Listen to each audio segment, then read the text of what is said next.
एक तो आज की द्वितीया तिथि भाई दूज के पर्व के रूप में मनाई जाती है। दिवाली और गोवर्धन पूजा के बाद ये भाई दूज के पर्व का भी विशेष महत्व होता है। भाई दूज का पर्व भी दोस्तों रक्षाबंधन के त्योहार की तरह भाई बहन के स्नेह और विश्वास के प्रतीक के रूप में मनाया जाता है। इस दिन बहनें अपने भाइयों के माथे पर तिलक लगाकर उनके लंबे जीवन और सुख समृद्धि की कामना करती हैं। वहीं भाई भी अपनी बहनों को उपहार देकर उनके प्रति प्यार जताते हैं। तो आज भाई दूज के मौके पर भाई की आरती और तिलक लगाने का जो शुभ मुहूर्त शुभ समय रहेगा दोपहर 1:13 से 3:28 तक, ये अति शुभ मुहूर्त रहने वाला है। बाकी आप सभी भाइयों बहनों दोस्तों मित्रों कामनाएं आपके जीवन में हमेशा खुशियां बनी रहे, भाई बहन का प्यार हमेशा अमर रहे। चलिए इन्हीं शुभ मंगल कामनाओं के साथ आगे बढ़ते हैं अपन खबरों में। देखिए पहली खबर, इस दिवाली के त्योहार पर दोस्तों देश में रिकॉर्ड तोड़ बिक्री देखने को मिली। 6 लाख करोड़ से भी ज्यादा का कारोबार हुआ। वित्त मंत्री निर्मला सीतारमण ने इन आंकड़ों पर कहा कि जीएसटी में सुधार और स्वदेशी उत्पादों की मांग भी काफी मजबूत रही है इस दिवाली के मौके पर। देखिए रिपोर्ट सामने आ रही है कि इस बार दिवाली के त्योहार पर दोस्तों चाइनीज प्रोडक्ट कम बिके हमारे देश में। 87% लोगों ने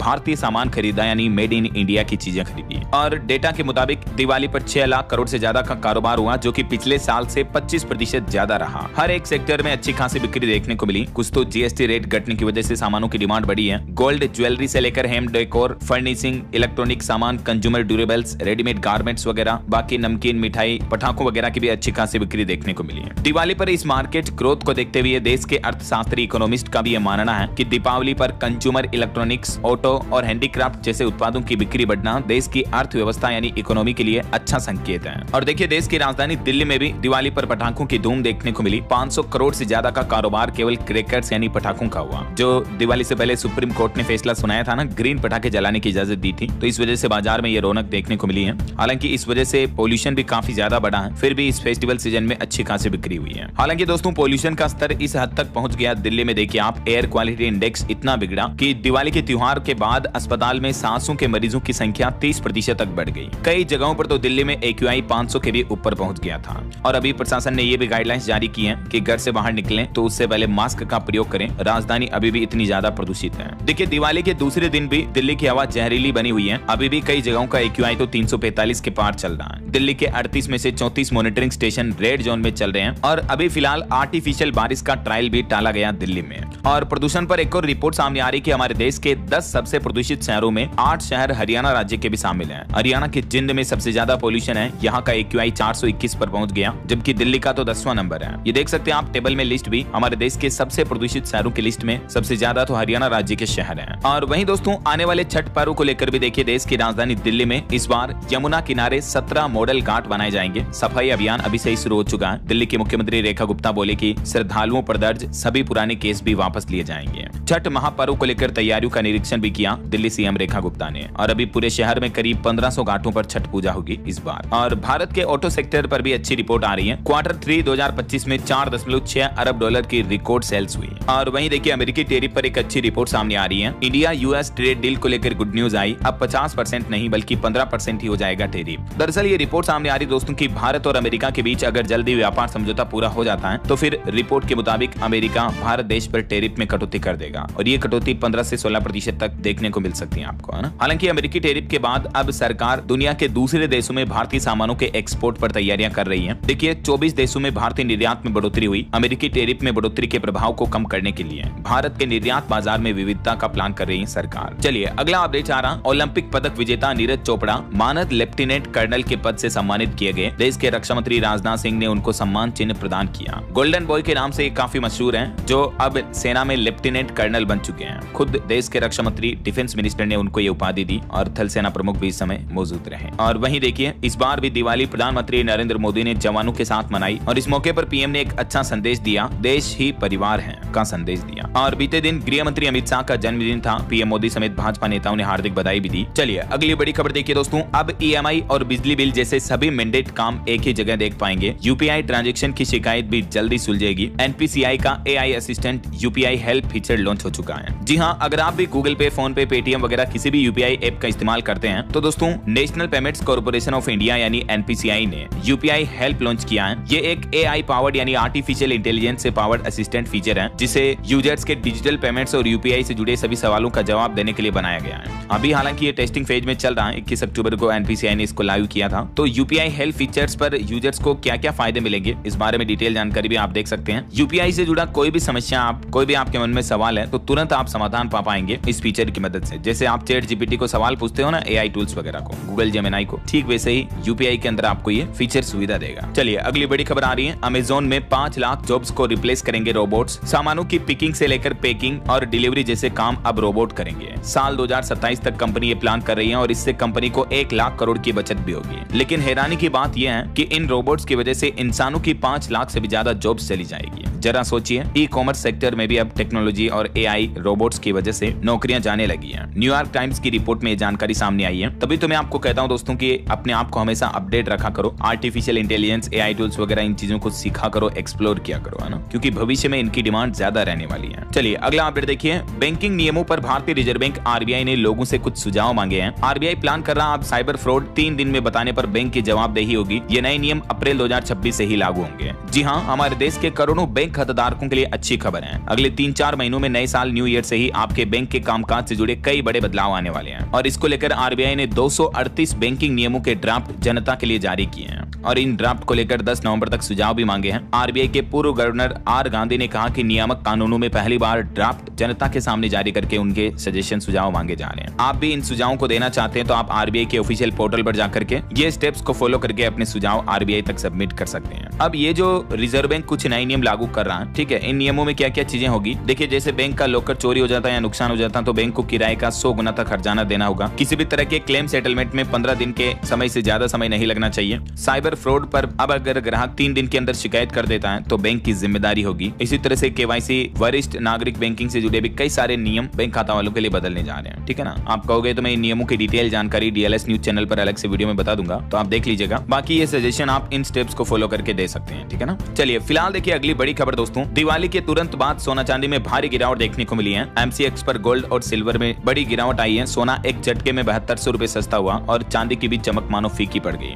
बीते 9 दिन में दोस्तों चांदी 23,000 रुपए तक सस्ती हुई और दिवाली बाद एक ही दिन में चांदी 8,500 रुपए से भी ज्यादा टूटी। जेवराती सोना भी 2700 रुपए और टूटा और बीते 5 दिनों के अंदर अंदर सोने में 5,500 रुपए से ज्यादा की गिरावट देखने को मिली। अभी सोने का रेट 1,24,000 रुपए प्रति 10 ग्राम पर चल रहा है और चांदी भी अपने ऑल टाइम हाई से 25,000 रुपए तक सस्ती हो चुकी है और अभी चांदी 1,52,000 रुपए प्रति किलो पर बिक रही है। जबकि पहले चांदी का भाव 1,80,000 रुपए के आसपास पहुंच चुका था। तो अब ये चांदी में अच्छी खासी गिरावट देखने को मिली है। दिवाली के तुरंत बाद सोना चांदी के दाम में भारी गिरावट आई है और ये को सब्सक्राइब करके बेल आइकन दबा दीजिए और इस वीडियो पर एक लाइक और शेयर भी कर दीजिए कभी बाद में। फिलहाल सीधा आगे बढ़ते हैं खबरों में। तो सोने चांदी के रेट की जो हम बात कर रहे थे, अभी अलग अलग कैरेट के हिसाब से गोल्ड का प्राइस क्या चल रहा है ये भी आप देख सकते हैं स्क्रीन पर। और वहीं एक चौंकाने वाली रिपोर्ट ये सामने आ रही दोस्तों की चांदी में 1980 जैसा क्रैश भी देखने को मिल सकता है। उस वक्त भी हंट ब्रदर्स के कारण चांदी के दामों में इतनी बड़ी गिरावट आई थी। तकरीबन एक सप्ताह में ही चांदी 25,000 रुपए तक गिरी थी। उस वक्त उस जमाने में 1980 की बात है। तो अभी भी चांदी क्योंकि नए ऑल टाइम हाई पर है तो चांदी में एक बड़ा क्रेज दिख सकता है। तो तभी तो मैं आपको कहता रहता हूं दोस्तों की अभी अगर आप सोने चांदी में निवेश करने का प्लान कर रहे हैं तो थोड़ा रुकिए, क्योंकि एक और एआई जनरेटेड फोटो वीडियो पर केंद्र सरकार लगाम लगाएगी। देश में आईटी नियमों में संशोधन का प्रस्ताव भी पेश कर दिया गया है। आपको पता होगा आए दिन सोशल मीडिया पर यूट्यूब, फेसबुक, इंस्टाग्राम पर हमें एआई वीडियो देखने को मिलते हैं। लोगों को पता ही नहीं चलता कि कौन सा असली होता है वीडियो, कौन सा एआई जनरेटेड होता है, राइट। तो अब इन नए नियमों के तहत जो भी सोशल मीडिया प्लेटफॉर्म्स पर एआई वीडियो या सिंथेटिक वीडियो डाले जाएंगे उनको सोशल मीडिया प्लेटफॉर्म को चिन्हित करना होगा ताकि यूजर असली और नकली कंटेंट को पहचान सके।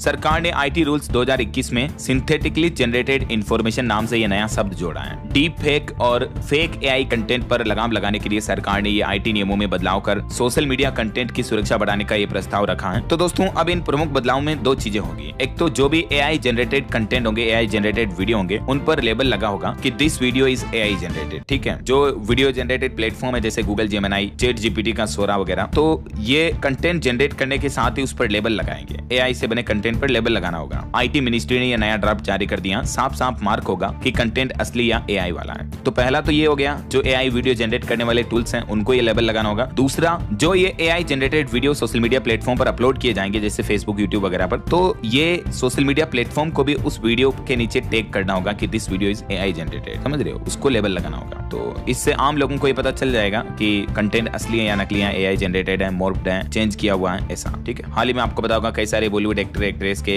डीप फेक वीडियो हमें देखने को मिले थे, सचिन तेंदुलकर के फर्जी एड वगैरह, जिसमें वो गेमिंग ऐप का प्रमोट करते दिखते हैं। तो ऐसे मामलों के बाद अब सरकार ये एक्शन लेने जा रही है। और अच्छा, वैसे एआई वगैरह की बातें हो ही रही हैं दोस्तों, तो देखिए आप, ओपन एआई ने भी AI powered web browser ChatGPT Atlas के नाम से लॉन्च कर दिया है। और इस लॉन्चिंग के साथ ही गूगल की मार्केट वैल्यू एक ही दिन में 13 लाख करोड़ रुपए से भी ज्यादा घटी है। क्योंकि अभी आईटी के सेक्टर में दुनिया में मोस्ट पावरफुल ब्राउजर जो है गूगल का क्रोम ब्राउजर है, आपको पता होगा। तो ठीक उसी के कंपटीशन में ओपन एआई ने अपने खुद के ब्राउजर GPT एटलस को लॉन्च कर दिया है। ये देख सकते हैं, सैम अल्टमैन ने खुद ट्वीट भी किया इस बारे में। और चलिए अगला अपडेट देखिए दोस्तों, भारत की विनिर्माण प्रोत्साहन नीति पर चीन ने आपत्ति जताई। WTO में परामर्श की प्रक्रिया चालू है। और एक रिपोर्ट सामने आ रही है कि भारत में REPM रिसाइकलिंग को PLI योजना में शामिल करने का भी प्रस्ताव ला रही सरकार। ई वेस्ट पर भी ध्यान दिया जाएगा। वहीं खबर है, पंजाब नेशनल बैंक से फ्रॉड करके भागे कारोबारी मेहुल चौकसी के लिए ऑर्थर रोड जेल में बैरक बनकर तैयार हुई। 2 सेल में अटैच टॉयलेट समेत टीवी, पंखे वगैरह भी होंगे। भारत ने बेल्जियम को इसकी तस्वीरें भी भेजी हैं कि उनके लिए जेल कैसे बनाई गई है। तो बेल्जियम से उनका प्रत्यर्पण करके भारत लाया जाएगा ना।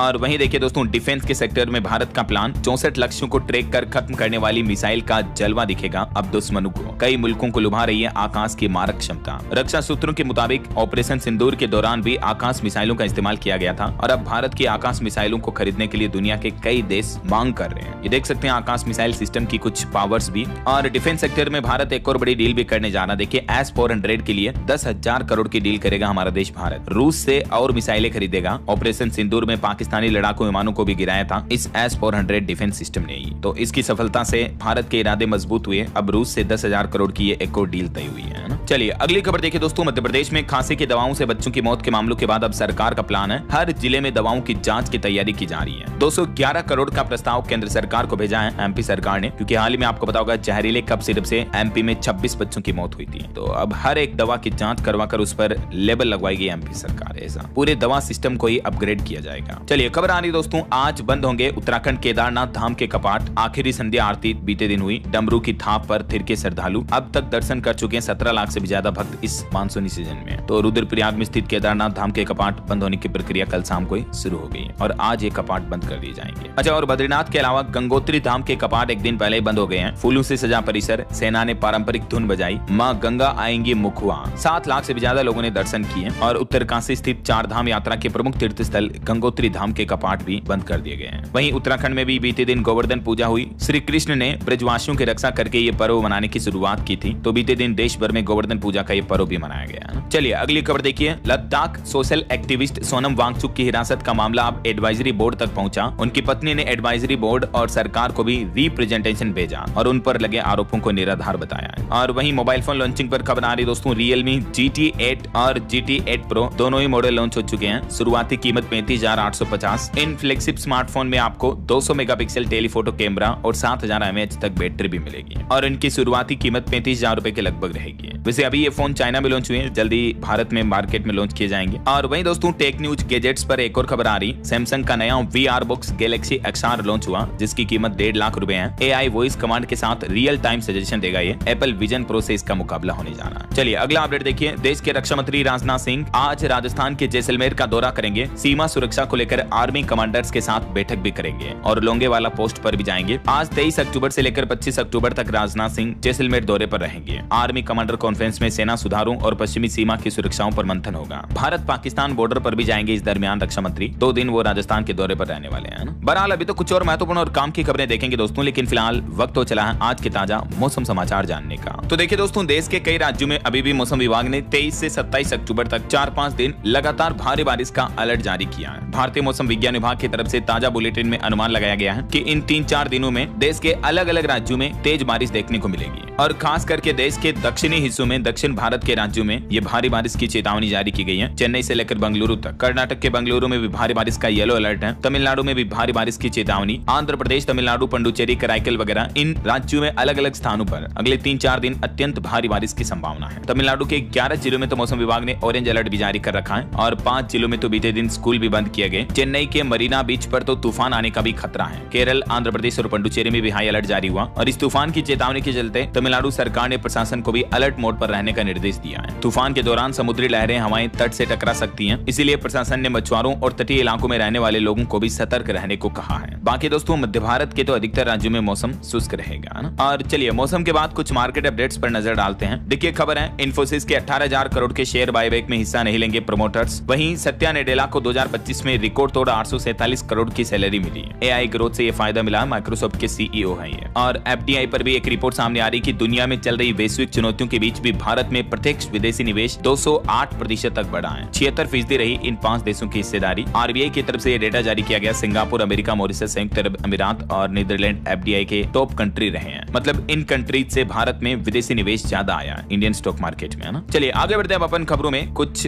बिहार चुनाव से जुड़े अपडेट देखिए आप। एक तो इलेक्शन कमीशन का प्लान है, देश भर में एसआईआर कराने की तैयारी की जा रही है और इसको लेकर राज्यों के मुख्य चुनाव अधिकारियों के साथ बैठक भी की चुनाव आयोग ने। और वहीं देखिए इधर बिहार विधानसभा चुनाव से पहले महागठबंधन में सीटों पर तनातानी भी बढ़ी। लालू तेजस्वी से मिले अशोक गहलोत, कहा कि आज ज्वाइंट प्रेस कॉन्फ्रेंस होगी और सब साफ हो जाएगा। महागठबंधन में मतभेदों को लेकर तेजस्वी यादव का कहना है कि अभी कोई विवाद नहीं है, आज सभी जवाब मिल जाएंगे। कांग्रेस और आरजेडी के बीच मतभेद पर बोले तेजस्वी यादव। तेजस्वी यादव ने यह भी ऐलान किया कि हमारी सरकार बनी तो संविदा कर्मचारियों को स्थायी करेंगे, 2 लाख जीविका दीदी परमानेंट होगी, सरकार बनते ही सैलरी 10,000 से बढ़ाकर 30,000 कर देंगे। वहीं खबर आ रही कि कल 24 अक्टूबर से तो प्रधानमंत्री नरेंद्र मोदी भी बिहार के समस्तीपुर पहुंचेंगे और यहां से अपनी चुनावी जनसभाओं का सिलसिला शुरू कर देंगे। इधर बिहार में देखिए जन सुराज पार्टी के दीर्घ नारायण प्रसाद का नामांकन भी रद्द हुआ। सरकारी पद से इस्तीफा न देने पर निर्वाचन आयोग ने यह फैसला लिया। और पॉलिटिक्स की कुछ और बयानबाजियां देखिए आप। कर्नाटक के मुख्यमंत्री सिद्धारमैया का बेटा बोला कि पिता राजनीतिक जीवन की आखिरी फेज में है, वे अब मार्गदर्शक बने, मतलब उन्होंने अपने आप को उत्तराधिकारी बनाने का हिंट दिया। तो डीके शिव कुमार बोले कि नो कमेंट्स। इधर कर्नाटक बेंगलुरु की खस्ताहाल सड़कों पर चिदम्बरम बोले कि दिक्कत पैसों की नहीं, काम की निगरानी की जाए। किरण सो ने कहा था कि मैं 10 सड़कें बनवा दूंगी। तो ये राजनीतिक बयानबाजी चल रही है।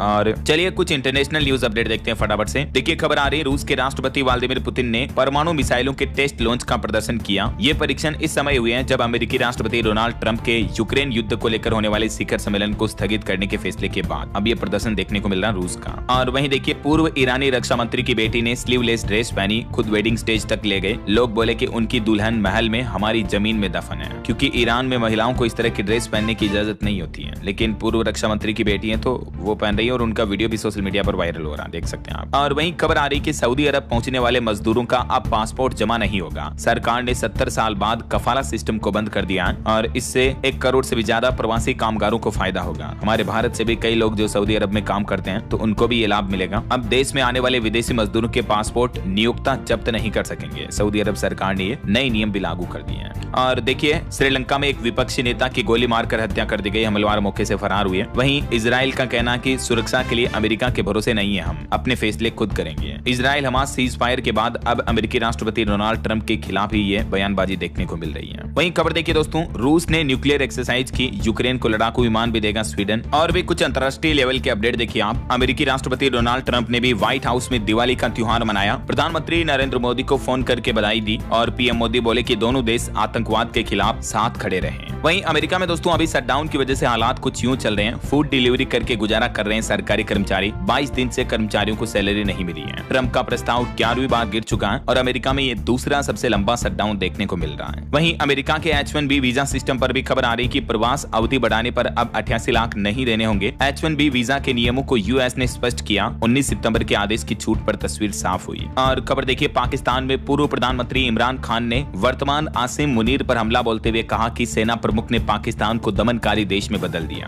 और वहीं देखिए पीएनबी फ्रॉड के मुख्य कारोबारी मेहुल चोकसी को लेकर बेल्जियम कोर्ट बोला कि मेहुल चोकसी के अपहरण का सबूत नहीं है। प्रत्यर्पण से बचने के लिए भारत पर एंटीगुआ में किडनैप करने का आरोप लगाया था मेहुल चोकसी ने, तो बेल्जियम कोर्ट ने मेहुल चोकसी को बड़ा झटका दिया। तो ये कुछ दोस्तों इंटरनेशनल माहौल के अपडेट चल रहे हैं। और चलिए आगे बढ़ते हैं अपन खबरों में। देखिए भूकंप पर बड़ी खबर आ रही है। हिमाचल प्रदेश, लद्दाख से लेकर पाकिस्तान और अफगानिस्तान में भी भूकंप के झटके लगे। आधी रात डर के मारे लोग घरों से बाहर निकलकर भागने लगे। पिछले कुछ घंटों के दौरान तिब्बत, पाकिस्तान, अफगानिस्तान, भारत के हिमाचल प्रदेश, लद्दाख समेत कई राज्यों में भूकंप के झटके देखने को मिले। भारत के कर्नाटक राज्य के विजयपुरा में भी बीते दिन 2.9 तीव्रता का हल्का भूकंप आया। हालांकि गनीमत रही दोस्तों की इन किसी भी भूकंप में किसी भी तरह का जान माल का नुकसान नहीं हुआ है ना। चलिए आगे बढ़ते हैं अपन खबरों में। देखिए एनएचएआई की नई पहल। देश में सड़कों की गुणवत्ता सुधारने के लिए एनएचएआई ये नई पहल करने जा रहा। देश के 23 राज्यों में सड़कों की हालत जांचने के लिए अब सर्वे वाहन उतारे जाएंगे। एनएचएआई यानी national highway authority of India, राष्ट्रीय राजमार्ग प्राधिकरण की तरफ से यह पहल की घोषणा की गई है। और वहीं देखिए एक श्रद्धांजलि। एक्टर ऋषभ टंडन की हार्ट अटैक से मौत हो गई और अभी तो उनकी उम्र ही क्या थी, मात्र 35 साल। बॉलीवुड इंडस्ट्री के लिए बड़ा एक झटका है। युवा एक्टर अब हमारे बीच नहीं रहे हैं। ऋषभ टंडन की मौत के पीछे हार्ट अटैक बताया जा रहा है। और आजकल दोस्तों कई लोगों को कम उम्र में ही इतना हार्ट अटैक क्यों आ रहा है? भारत के गोल्ड रिजर्व पर अपडेट देखिए। सितंबर महीने तक भारतीय रिजर्व बैंक आरबीआई का स्वर्ण भंडार 880 मीट्रिक टन के पार पहुंच गया है और अभी आरबीआई के कुल गोल्ड रिजर्व का वैल्यू जो है 95 अरब डॉलर के पार पहुंच चुका है। वहीं टेक न्यूज से खबर आ रही, इंस्टाग्राम ने छोटे क्रिएटर्स को बड़ा झटका दिया। अब लाइव स्ट्रीम करने के लिए कम से कम 1000 फॉलोअर्स चाहिए होंगे, तभी आप इंस्टाग्राम पर लाइव जा सकेंगे और पब्लिक अकाउंट होना भी कंपलसरी होगा, है ना। वहीं खबर आ रही है, अमेरिकी टैरिफ के बावजूद जापान का निर्यात बढ़ा। महीने के अंत तक ट्रंप ताकाइची की मुलाकात होने की भी उम्मीद है।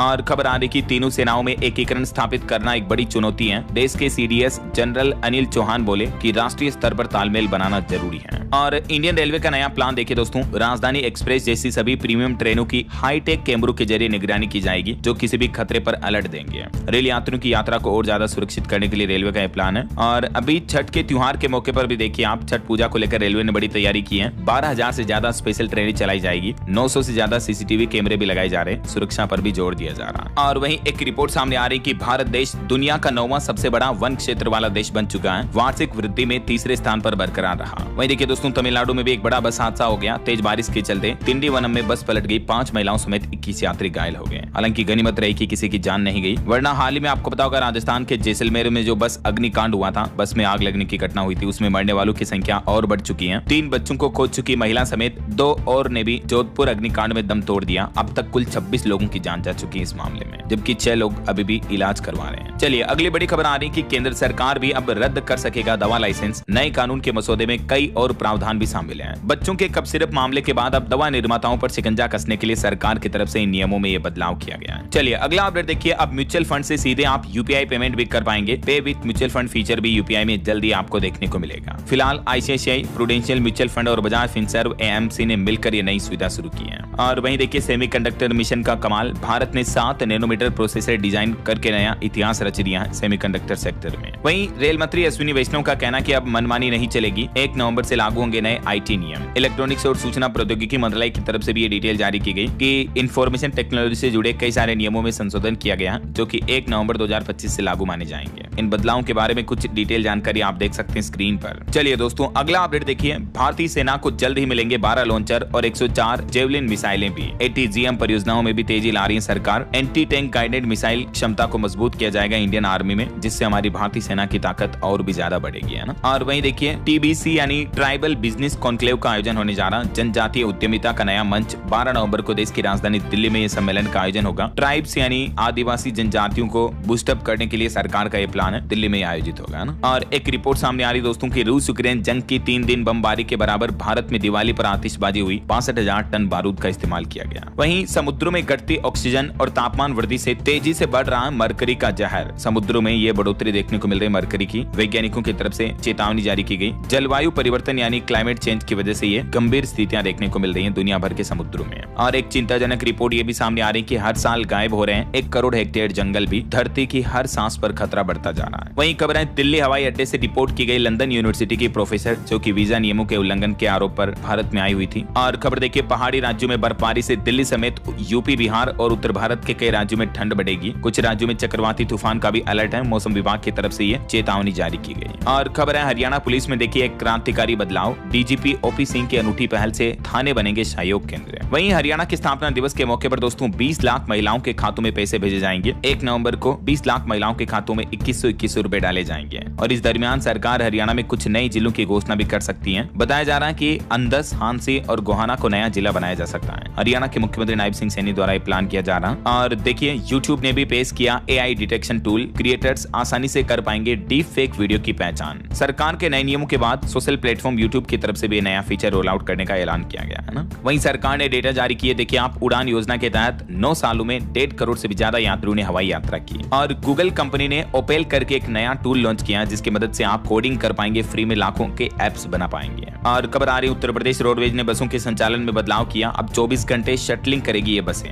यूपी सरकार की तरफ से भैया दूज के मौके पर ये बसों में बदलाव को लेकर आदेश भी जारी किया गया। और वहीं देखिए दोस्तों देश के 5 महानगरों में खुलेंगे इन्वेस्ट यूपी के सैटेलाइट ऑफिस। राज्य में औद्योगिक विकास को नई गति देने की तैयारी कर रही यूपी की योगी सरकार। और इसके तहत मुंबई, बेंगलुरु, हैदराबाद, चेन्नई और नई दिल्ली में ये इन्वेस्ट यूपी के प्रमोशन ऑफिस खोले जाएंगे ताकि उत्तर प्रदेश में इन्वेस्टमेंट निवेश को बढ़ावा दिया जा सके, है ना। और वहीं खबर आ रही है मुस्लिम नेता ओवैसी की पार्टी करेगी कांग्रेस को सपोर्ट। वोटर से खुलेआम अपील की। एआईएमआईएम ने बिहार चुनाव से पहले रणनीति बदलने के संकेत भी दिए। और देश के युवाओं के लिए बड़ी अच्छी खुशखबरी है। प्रधानमंत्री नरेंद्र मोदी सौंपेंगे 51,000 से भी ज्यादा के नौकरियों के अपॉइंटमेंट लेटर। वीडियो कॉन्फ्रेंसिंग के जरिए संबोधित करेंगे। जी हाँ दोस्तों, कल शुक्रवार का दिन देश के युवाओं के लिए बड़ी राहत और खुशी लाने वाला है। पीएम नरेंद्र मोदी 17वें रोजगार मेले के तहत ये 51,000 से भी ज्यादा नौकरियों के उम्मीदवारों को अपॉइंटमेंट लेटर सौंपेंगे, नियुक्ति पत्र देंगे। यह आयोजन देश भर में अलग अलग जगहों पर आयोजित किया जा रहा। और वहीं खबर देखिए अब उत्तराखंड में घूमना महंगा होगा। हर बाहरी गाड़ी से वसूला जाएगा ग्रीन सेस। उत्तराखंड के मुख्यमंत्री पुष्कर सिंह धामी सरकार द्वारा यह नया नियम लागू किया जा रहा। और खबर है महाराष्ट्र में बीते 4 साल में कितने बाघ और कितने तेंदुए मरे। आरटीआई रिपोर्ट में चौंकाने वाला खुलासा सामने आ रहा कि जनवरी 2022 से लेकर सितंबर 2025 के बीच राज्य में 142 बाघ और 537 तेंदुओं की मौतें दुर्घटनाओं, शिकार और बिजली के झटकों के कारण से हुई है। देखिए जरा प्रशासन और वन विभाग की कितनी घनघोर लापरवाही है ये। वहीं खबर देखिए चिप क्रांति में भारत के बढ़ते कदम। अगली पीढ़ी 2 नैनोमीटर चिप तकनीक पर हमारा फोकस रहेगा क्योंकि दोस्तों हाल ही में भारत ने लगभग 7 नैनोमीटर तक की चिप का तो डेवलपमेंट कर लिया और अब केंद्रीय आईटी मंत्री का कहना कि 2 नैनोमीटर तक की चिप पर ध्यान केंद्रित किया जाएगा। और रोजगार के मोर्चे पर भी एक राहत भरी खबर आ रही। टेक्नोलॉजी कंपनियों में कैंपस भर्तियां भी 25% तक बढ़ी हैं। वहीं प्रधानमंत्री नरेंद्र मोदी ने श्रद्धालुओं से गुरु चरण यात्रा के दौरान जोरे साहिब के दर्शन करने का भी आग्रह किया। बिहार विधानसभा चुनाव के दूसरे चरण के लिए नामांकन वापसी करने का आज आखिरी दिन है। और देखिए बोलीविया के नए राष्ट्रपति बने रोड्रिगो पाज पेरेरा। वहीं देखिए भारत ने काबुल मिशन को पूर्ण दूतावास का दर्जा भी दिया। अफगानिस्तान की राजधानी काबुल में भारतीय इंडियन एम्बेसी बनाने जा रहा है। और देखिए केंद्र सरकार ने ग्रामीण स्थानीय निकायों को बढ़ावा देने के लिए 730 करोड़ रुपए बजट के रूप में जारी किए। अलग अलग योजनाओं के तहत देश में ग्रामीण क्षेत्रों में विकास किया जाएगा। और चलिए दोस्तों कुछ और स्टेट न्यूज अपडेट देख लेते हैं फटाफट से। देखिए राजस्थान में फिर चमकेगा 10वीं शताब्दी में बना दुर्ग। जालौर में पहाड़ को काटकर बनेगी 27 करोड़ की सड़क। राजस्थान भीलवाड़ा में भी नवीन औद्योगिक क्षेत्र की स्थापना होगी। मुख्यमंत्री भजनलाल शर्मा ने 12 हेक्टेयर भूमि आवंटन की स्वीकृति भी दी है।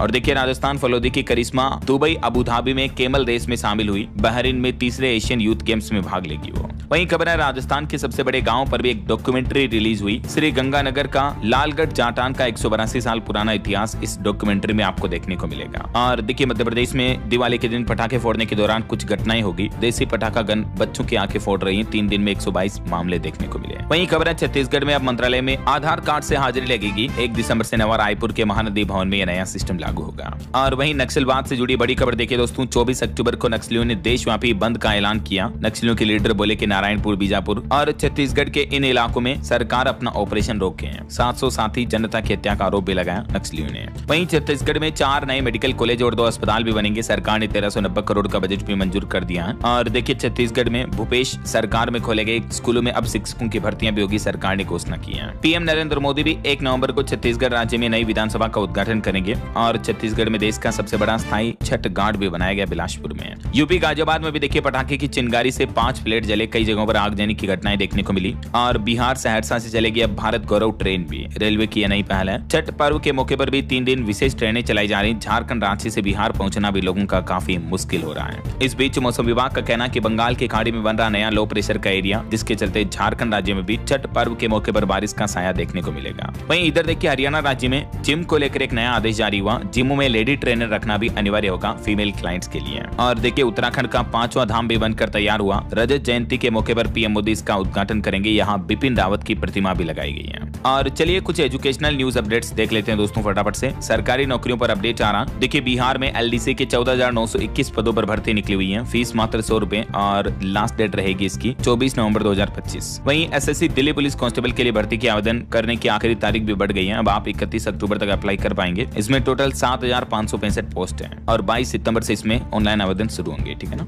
और यूनेस्को की एक नई पहल देखिए, ग्रेजुएट युवाओं के लिए यूनेस्को ने इंटर्नशिप स्कीम जो शुरू कर रखी है उसमें 31 दिसंबर रजिस्ट्रेशन करने की लास्ट डेट है। तो अगर आप भी ग्रेजुएट हैं या मास्टर डिग्री कर रखे हैं तो इस योजना में हिस्सा ले सकते हैं। और वही देखिए रेलवे में भी 5,810 पदों पर वैकेंसी निकली हुई है। दिल्ली पुलिस के बारे में तो मैंने आपको बता ही दिया। बाकी आरआरबी एनटीपीसी की जो भर्तियां हैं इसमें आवेदन करने की लास्ट डेट 20 नवंबर है। ओके, और चलिए दोस्तों अब अपन अंत में आज के राशिफल पर नजर डाल लेते हैं। तो देखिए कन्या और वृश्चिक राशि वालों को रुका पैसा मिल सकता है और मकर राशि वालों को भी आज बिजनेस में फायदा मिलेगा। और भी कुछ अलग अलग राशियों का राशिफल आप देख सकते हैं स्क्रीन पर। और